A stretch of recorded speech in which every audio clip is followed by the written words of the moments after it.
Thornton, come on the show. Give him a little round of applause. Thank you so much for being here. Great to be here. Thank you for being here, sir. It's great to have you. This guy you've been talking about the future now longer than most people have. Like, I've been doing futuring so long, yeah. which is another nice way of calling me an old guy. An ancient futurist. Old guy, but as a classically trained cultural anthropologist, old means that you're survivable.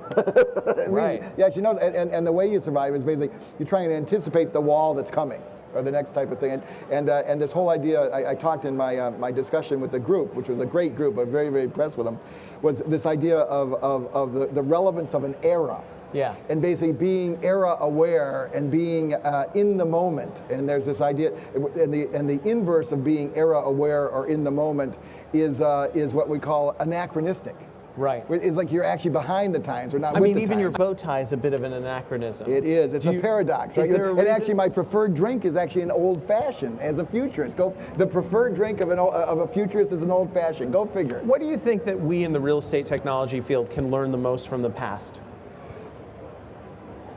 That's a great question. What can we? Well, one is that history does not repeat itself, but it rhymes.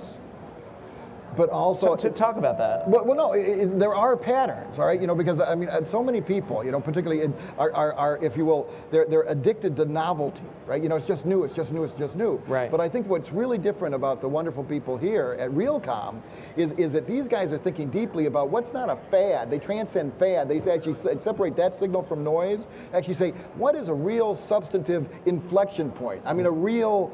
Wow, that changes things, because my former boss, Alvin Toffler, who wrote basically Future Shock, and then he wrote Power Shift, right, says that what happens is at these inflection points, power shifts.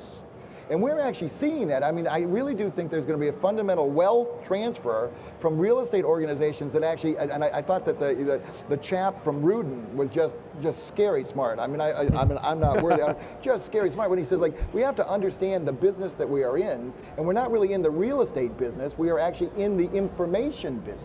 Right. That was brilliant, because and that actually comes from Ted Levitt, who was the former Harvard Business Review editor, right? And he was the guy who basically, before Ted became editor, the Harvard Business Review was basically a magazine that was written by people who couldn't write for an audience that didn't read. Right. But he sort of transcended. But the question he asked, generations of aspiring CEOs was, what business are we in?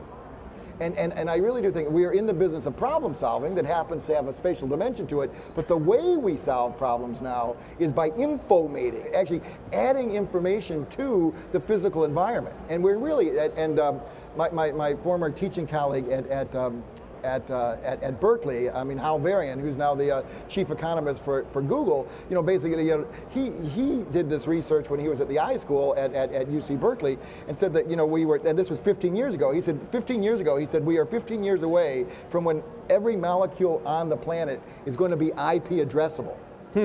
So and we're actually there, and this is what Jim Young has been talking about, is this machine-to-machine things, right?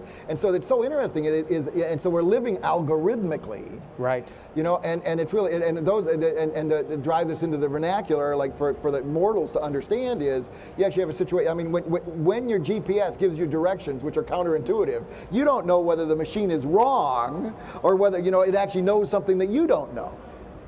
So you have to understand the algorithms, and I actually think there are underlying algorithms to how do we make money in real estate moving forward. So going off of that, what's the one algorithm that people here can take with us? Where's the opportunity to make some money in real estate using what you're talking about? Where are you looking on the horizon and going, this is where you can quickly grab some low-hanging fruit? Well, I think the low-hanging fruit is one is inventorying the data sets that are available to you, right?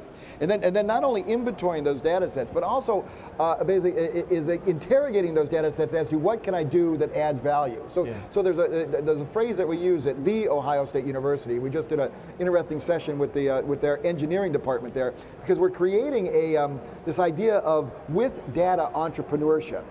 So when you actually think of what can I do with data that actually creates value? And that's not a question we've historically dealt with, right? And in fact, we've actually viewed data more as a janitorial problem. I got this data. What do I store it? Do I throw it away? What do I do with it? Versus we should actually. That is gold. That is gold. I said, what does this tell me, right? And many real estate organizations do not have, if you will, like deep, analytical benches. But the wonderful thing is they are in communities that have all these smart people, right? And all these students are looking to do something. So go out and hug a statistics professor, because they're not getting a lot of hugs, let me tell you. I mean, that is the game. The game is making sure you know what data is coming into your industry, and then leveraging the information and the knowledge. Well, we know a couple things. I mean, I think this is why if you're not at Realconn, you're bordering on malfeasant. I'm not talking about, but I think the pedagogy or the structure of the program they have tomorrow with those 32 case studies,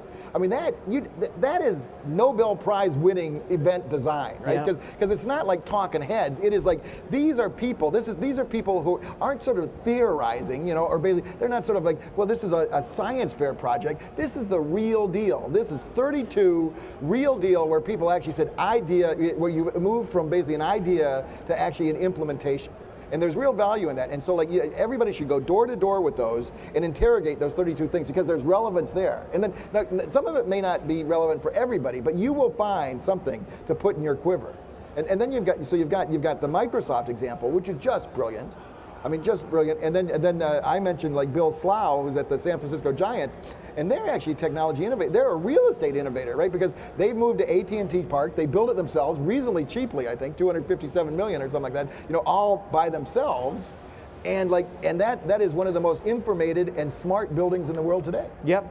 Thornton May, thank you so much for being here on Conference Live. I think we take some pretty interesting value away from that, and thanks for kind of putting the focus back on us taking a closer look at our data and deriving more future from it.